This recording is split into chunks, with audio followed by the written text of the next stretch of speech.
આપણી સંસ્કૃતિ. શબ્દ શોધો કે આખી સંહિતા નીકળે, કૂએ ખોદો કે આખી સરિતા નીકળે.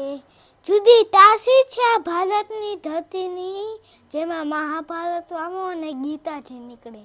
યુદ્ધમાંથી યુદ્ધ જન્મે, વેલમાંથી વેલા જન્મે, પણ આ એક જ દેશ એવો છે જેમાં મહાભારતનું યુદ્ધ વાવ્યું અને ગીતાજીનું જ્ઞાન નીકળ્યું. આ છે આપણી સંસ્કૃતિ.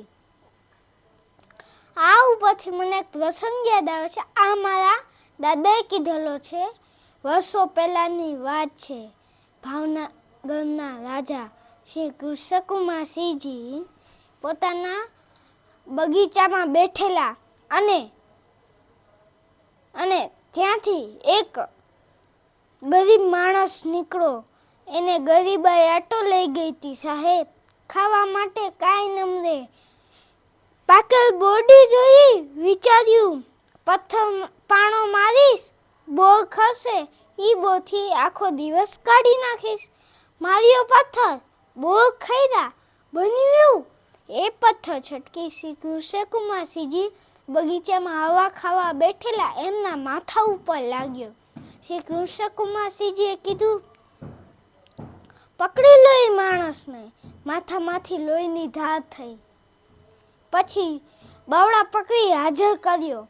શ્રી કૃષ્ણકુમારસિંહજી પૂછે છે કે આ પથ્થર તે માર્યો? ઓલો ગરીબ કહે, હા બાપુ, મેં માર્યો. પછી ભાવનગરના રાજા પૂછે છે કે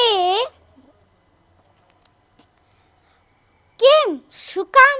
તો કે ભૂખ બહુ લાગી હતી, ખાવા માટે કાંઈ નહોતું. પાકે બોરડી જોઈ, વિચાર્યું પથ્થર મારીશ, બોર ખસે, એ બોરથી આખો દિવસ કાઢી નાખીશ.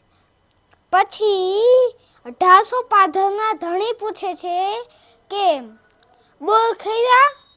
હે, બોર ખઈરા? તો કે હા બાપુ, ખોબુ એક બોર ખઈરા. પછી શ્રી કૃષ્ણકુમારસિંહજીના મોઢામાંથી હુકમ છૂટ્યો કે આ માણસને ખોબુ એક ચાંદીના સિક્કા આ માણસને આપો.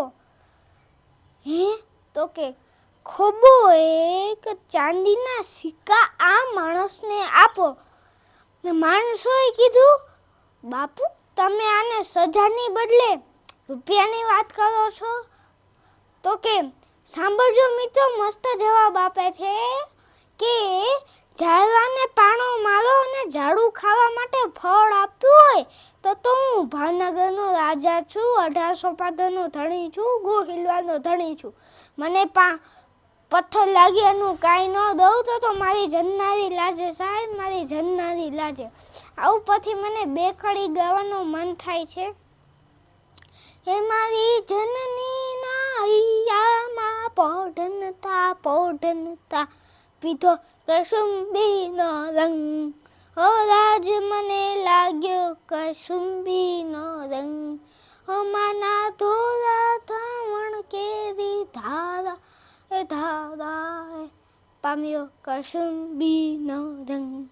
ઓ રાજ મને લાગ્યો, ઓ રાજ મને લાગ્યો, ઓ આજ મને લાગ્યો કસુંબીનો રંગ. જય હિન્દ, જય ભારત.